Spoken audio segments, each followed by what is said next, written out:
اللہ الرحمن الرحیم. میں ہوں صفدر علی خان سرزمین ٹی وی کے پروگرام آگاہی کے ساتھ,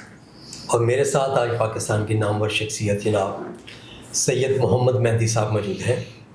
آپ انٹرنیشنل افیئرز اور پاکستان کے سفارتی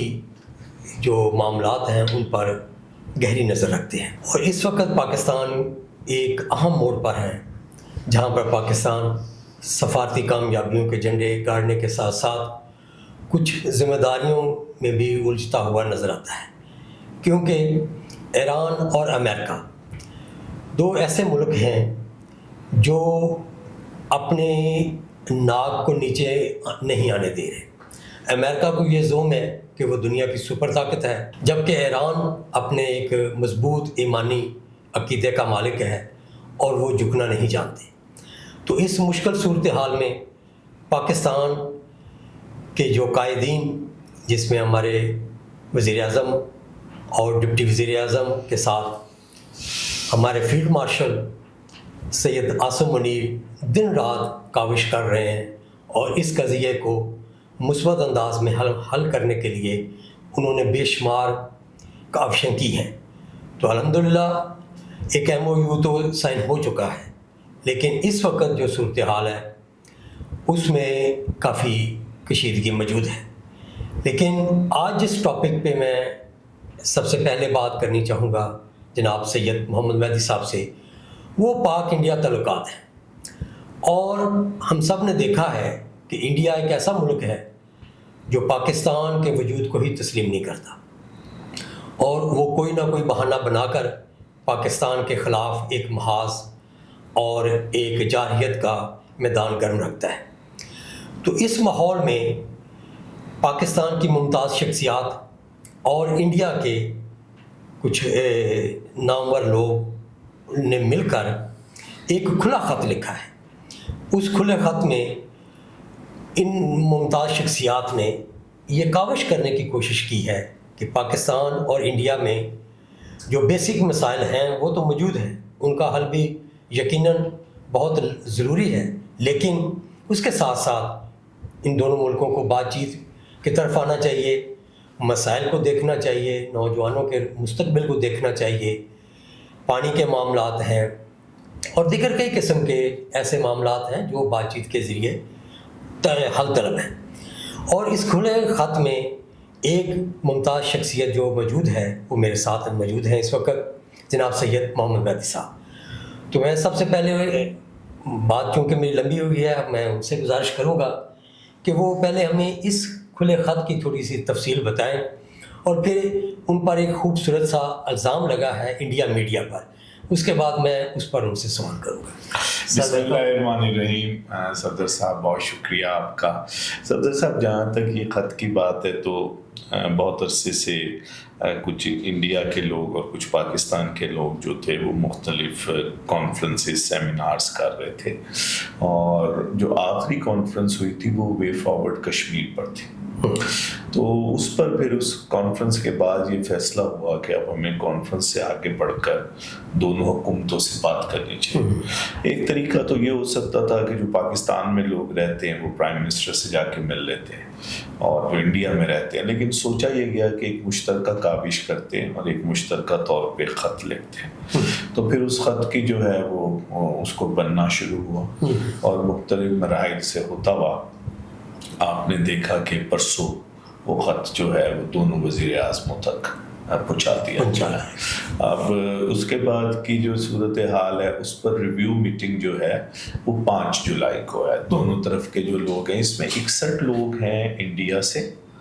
اور 55 کے قریب 56 لوگ ہیں پاکستان کی طرف سے. تو یہ ہے اس کی وہ. اس میں جو بنیادی بات ہے نا, بنیادی بات یہ ہے کہ ہم پچھلے 2019 سے ہم آپس کے اندر جو ہیں وہ بالکل بات چیت نہیں ہو رہی ہے نا, اور چیزیں بالکل ختم ہوئی. اور کیونکہ انڈیا نے ایک ایسی حرکت کی تھی کہ 370 اور 35A کو ریموو کر دیا تھا اپنے کانسٹیٹیوشن سے. پاکستان نے اس کے بعد جو اپنے سفارتی تعلقات تھے اس کی سطح کو نیچے کر دیا تھا. تو اس لیے 2019 سپٹمبر سے لے کر آج والے دن تک نہ انڈیا کا کوئی سفیر پاکستان میں نہ پاکستان کا کوئی سفیر انڈیا کے اندر ہے. تو بنیادی طور پہ ہمارا مقصد یہ تھا تمام لوگوں کا کہ ایک دفعہ دوبارہ سے سفارتی تعلقات کو نارملائز کیا جائے اور جو کشمیر کا ایشو ہے اور باقی جو ایشوز ہیں اس پر فوری طور پہ گفتگو شروع کی جائے. آپ مجھ سے زیادہ جانتے ہیں کہ ٹریک ٹو ڈپلومیسی کے نام سے پچھلے کچھ عرصے سے دونوں ملکوں کے پولیٹیشینز اور اخبار نویس اور سابق افسران بیوروکریٹ فوجی وہ آپس کے اندر ملاقاتیں کر رہے ہیں اور آخری ملاقات ان کی کولمبو کے اندر یہ ابھی خبر چلی ہے جی ایک ہفتہ پہلے جی. تو اس یہ جو ہے یہ ایک چیز چل رہی ہے تو کیوں نہیں اس کو اب جو ہے وہ ایک قانونی شکل میں لایا جاتا اور اس پر بات کی جاتی. ہندوستان کی طرف سے کیونکہ ایک ہٹ دھرمی کا سلسلہ رہا ہے اور خاص طور پہ بی جے پی کی گورنمنٹ میں, لیکن اس میں ایک اچھی چیز یہ آئی ہے کہ آر ایس ایس نے بھی یہ کہا ہے کہ وہ یہ چاہتے ہیں کہ پاکستان کے ساتھ دوبارہ سے گفتگو کرنا. تو سر ایک بات تو جو جس طرح سے آپ بیان فرما رہے ہیں یہ تو بڑی اچھی لگ رہی ہے جی جی, لیکن جو اس کا عملی جواب ہمارے سننے میں آیا ہے کہ وہاں سے آپ کو تو ورودی کا خطاب دیا گیا ہے, جبکہ آپ بتا رہے ہیں یہ تو ایک بڑی پازیٹیو کوشش ہے. اور ان کا میڈیا وہ تو ویسے تو بہت گرا ہوا ہے, ہم نے اسے دیکھا ہے بنیانو مرصوص کے مارکا میں بھی کہ وہ اتنا جھوٹا اور اتنا غلط بیانی کرنے والا میڈیا ہے کہ ہمیں تو شاید وہ الفاظ ہی نہیں آتے کہ ہم وہ الفاظ ہی ہماری ڈکشنری میں نہیں ہے جس طرح کے وہ الفاظ بولتے ہیں. تو آپ اس میں تو کوئی شک نہیں, آپ محب وطن ہیں اور سب سے پہلے پاکستان کو ماننے والا تو ہم سب ہیں, ہم لوگوں کی زندگی پاکستان کے لیے ہے, اس پہ تو کوئی شک کسی کو ہونا ہی نہیں چاہتا. تو اس کے باوجود جب کہ آپ ایک پازیٹیو کوشش کر رہے ہیں تو آپ کو ان کی طرف سے ورودی کا مطلب دشمن کا خطاب دیا جانا, اس کے پیچھے کیا راز ہے یہ پہلے ذرا کھل کے بتائیں. یہ میٹھی میٹھی باتوں سے تو کوئی کام نہیں چلے گا. دیکھیے میں خود بڑا حیران ہوں کیونکہ کل ایسا ہوا کہ میں تو دیکھ نہیں رہا تھا انڈین میڈیا, تو جو ہمارے انڈیا کے اندر وہ لوگ ہیں جن کے ساتھ ہماری سلام دعا ہے تو ان کی طرف سے جو ہے وہ مجھے انڈیا کے چینلز کی کلپس آنا شروع ہوئی. تو بلکہ پھر جو ایک بہت معروف وہاں کی صحافی ہیں رونی سنگھ نے مجھے یہ بھی ساتھ لکھ کر بھیجا کہ اس میں آپ کا نام ڈسکس ہوا ہے اور یہ الفاظ آپ کے لیے. اب مجھے سچی بات ہے کہ مجھے ان کا ہندی کے لفظوں کا مطلب نہیں آتا, تو میں نے رونی سنگھ کو واپس بھیجا کہ اس کا مطلب کیا ہے, لیکن انہوں نے مجھے بتانے سے گریز کی, انہوں نے میرے سوال کا جواب نہیں دیا. اس کے بعد میرے بیٹے نے اپنے جو لیپ ٹاپ آج کل بچوں کے ہوتے ہیں آئی پیڈ, اس پہ اس نے دیکھا تو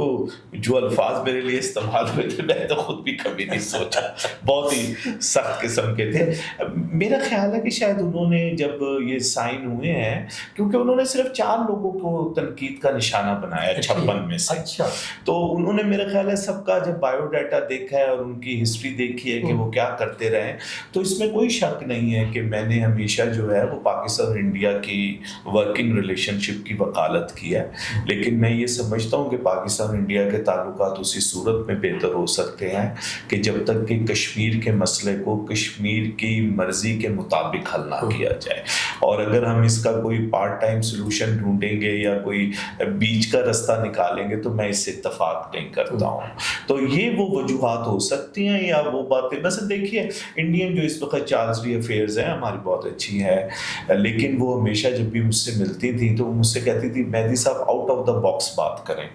میں نے ان سے 2-3 دفعہ عرض کی کہ آؤٹ آف دا باکس کوئی سلوشن نہیں ہے. آپ جو اس طرح کی بات کرتی ہیں, مثلا میں یہاں ایک محفل میں کھانے کی تقریب میں بیٹھ کر کہہ بھی جاؤں, اس کی کیا حیثیت ہے, اس کی کیا ہے, یہ تو ان لوگوں نے فیصلہ کرنا ہے جو وہاں رہتے ہیں. نہیں, ریالٹی کے خلاف اگر کوئی فیصلہ ہوگا تو وہ دیر پا نہیں ہوگا, اور پہلی بات ہے کہ وہ مانے گا کوئی نہیں. تو ایسی فرضی باتوں پہ بات چیت کر, میں یہ سمجھتا ہوں صفدر صاحب کہ انڈیا نے وقت ضائع کر دیا. انڈیا کے پاس بہت اچھا وقت تھا, اور جس وقت 2019 اور اس سے پہلے کے واقعات تھے تو یہاں پاکستان کے اندر کافی زیادہ ان کے لیے وہ تھی, اور پاکستان کے ساتھ اب سچویشن جو ہے وہ برابر کی بھی نہیں ہے. اصولی طور پہ پاکستان ایج پہ ہے, تو اس ساری صورتحال میں, لیکن اس کے باوجود باوجود میرے جیسے لوگوں کا یہی خیال ہے کہ لڑائی میں کچھ نہیں رکھا اور چیزوں میں سمجھتا ہوں شاہ صاحب کہ یہ موقف ہمارے ملک کا بھی یہی موقف ہمیشہ رہا ہے کہ ہم امن کے لیے ہمیشہ ایک قدم بڑھ کے ہی بات کری ہے. ہم نے جب بھی انڈیا کو کوئی دعوت دی ہے تو پاکستان نے ہی دی ہے, اور امن کا ہاتھ ہمیشہ انہوں نے ہی جھٹکا ہے. دیکھیے اس وقت جو یہ والی باتیں ان کا میڈیا میں جب مجھے کلپس ملے کہ جی پاکستان میں آتنکوادی ہیں اور فلانا ہے دھماکہ ہے, اسے دنیا نے بائی نہیں کیا. نہیں, یہ بائی ہو بھی نہیں سکتا. دنیا نے اسے پاکستان تو خود دہشت گرد. تو جو صورتحال ہے نا جی اس کے اندر اب جو رہ گئی کہ میرے اوپر تنقید کرنا, مجھے اور تو کچھ نہیں سمجھ آتی. بھائی یہی ہے کہ میں کیونکہ محب وطن ہوں اور پاکستان کے حوالے سے بات کرتا ہوں تو وہ شکرانہ ادا کرنا چاہیے. مجھے تو خوشی کی بات ہے خاص لیکن بہرحال اس فضا کو خراب کرنے کی بات ہے. مگر میں نے یہ بھی اڑتا سنا ہے کہ آپ نے یہ جو کھلا خط ہے اس میں پاکستانی موقف کو شامل کروانے میں بھی آپ کی کافی زیادہ دوسروں سے بڑھ کے کاوشیں رہی ہیں, تو اس میں کتنی حقیقت ہے؟ دیکھیے شاید یہ ایک وجہ بھی ہو.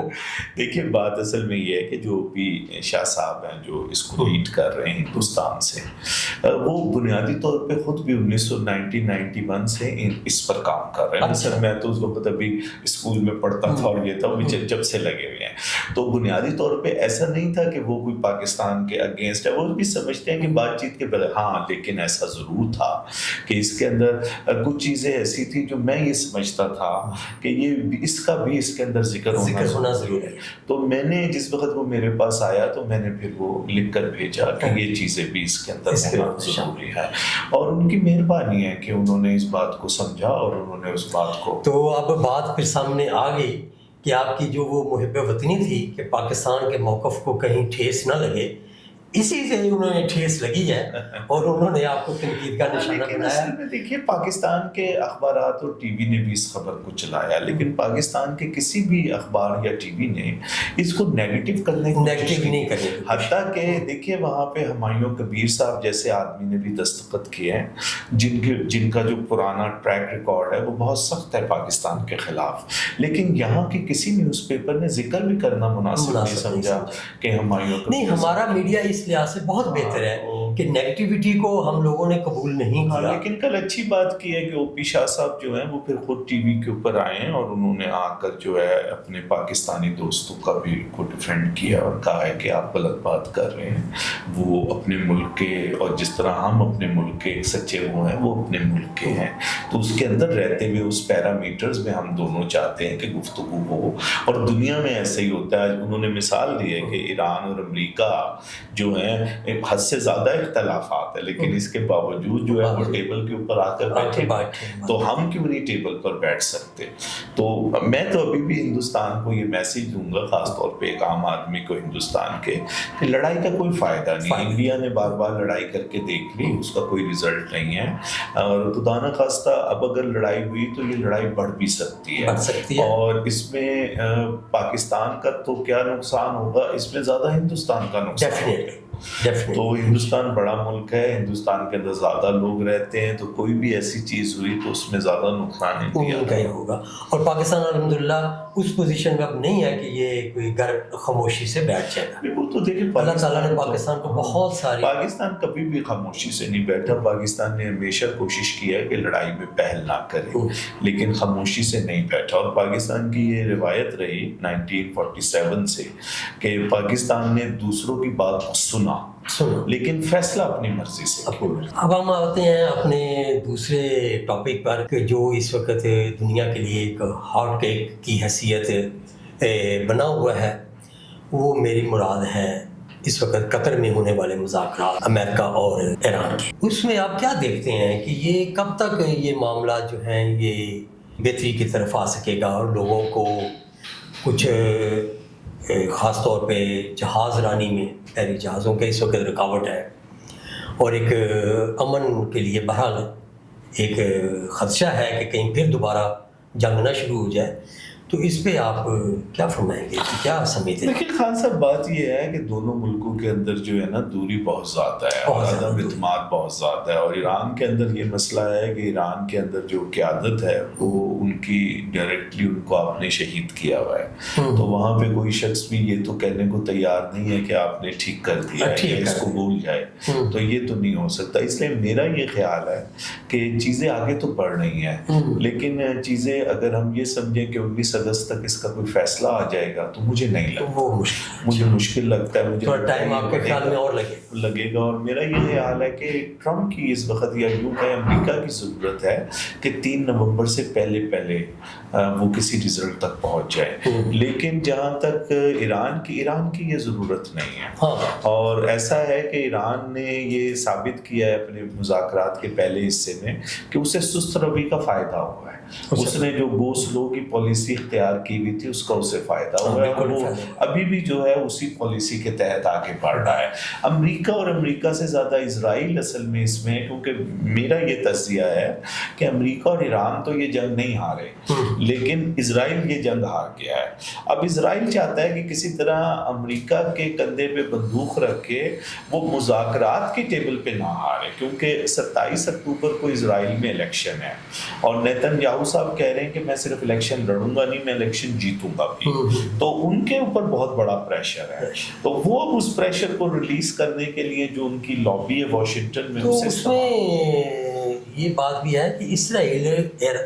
خاص طور پہ لبنان میں بہت زیادہ نقصانات پہنچا رہا ہے، تقریباً روزانہ وہ وہاں بمباری کرتا ہے اور لوگوں کے لیے وہاں بہت زیادہ مشکلات اس نے پیدا کی ہوئی ہیں۔ تو یہ چیزیں جو ہیں یہ اس امن کے معاہدے کو میرا خیال ہے سبوتاژ کرنے کے لیے جی بالکل یہ مسائل پیدا کرتی ہے، اور ایران کے لیے یہ ممکن نہیں ہے کہ ایران جو ہے وہ پیچھے ہٹ جائے حزب اللہ کے معاملے کے اندر، کیونکہ حزب اللہ جو ہے اس کی پہلی ڈیفنس لائن ہے، تو حزب اللہ کو آپ دنیا پراکسی کہے، ایران اس کو اپنا اتحادی سمجھتا ہے، اپنا بازو سمجھتا ہے، تو ایران کے لیے اگر اس کو نقصان پہنچے گا تو اس کا مطلب ہے ایران کو نقصان پہنچ رہا ہے، تو ایران اگر ایسا کچھ بھی ہوگا تو وہ مذاکرات سے پیچھے ہٹے گا اور وہ یہ کوشش کرے گا کہ جو طے ہوا ہے اس لبنان کے معاملے کے اندر اس کو پورا کیا جائے۔ تو آپ سمجھتے ہیں کہ پاکستان اس میں کتنا مزید رول اور ادا کر سکتا ہے، اور کیا پاکستان کیا کر سکتا ہے؟ پاکستان کا کام جو ہے وہ بنیادی طور پہ ایک کمرے میں بٹھانے کا کام تھا سب سے پہلے، وہ کامیابی سے ہو گیا۔ 47 سال کے اندر ایران اور امریکہ کبھی اکٹھے نہیں بیٹھے۔ دوسرے نمبر پہ پاکستان کا کمال یہ ہو گیا کہ پاکستان نے ایک سیز فائر کروا دی ہے۔ اب پاکستان فیسلیٹیٹ کر رہا ہے کہ اس سیز فائر کو جو ہے مکمل جنگ بندی کے اندر ٹرانسفر کر دیا جائے۔ اگر یہ پاکستان کر گیا تو پھر چیزیں بہت اچھی ہو جائیں، بہت اچھی ہو جائیں۔ بہت شکریہ، بہت شکریہ آپ کا۔ ناظرین، آپ نے چند حقائق پاکستان اور انڈیا کے متعلق اور ایران امریکہ بات چیت کے متعلق جناب سید محمد مہدی صاحب سے سنیں۔ اسی کے ساتھ میں اجازت چاہوں گا، اگلے پروگرام تک صفدر علی خان اور سید محمد مہدی کو اجازت دیجیے۔ اللہ حافظ۔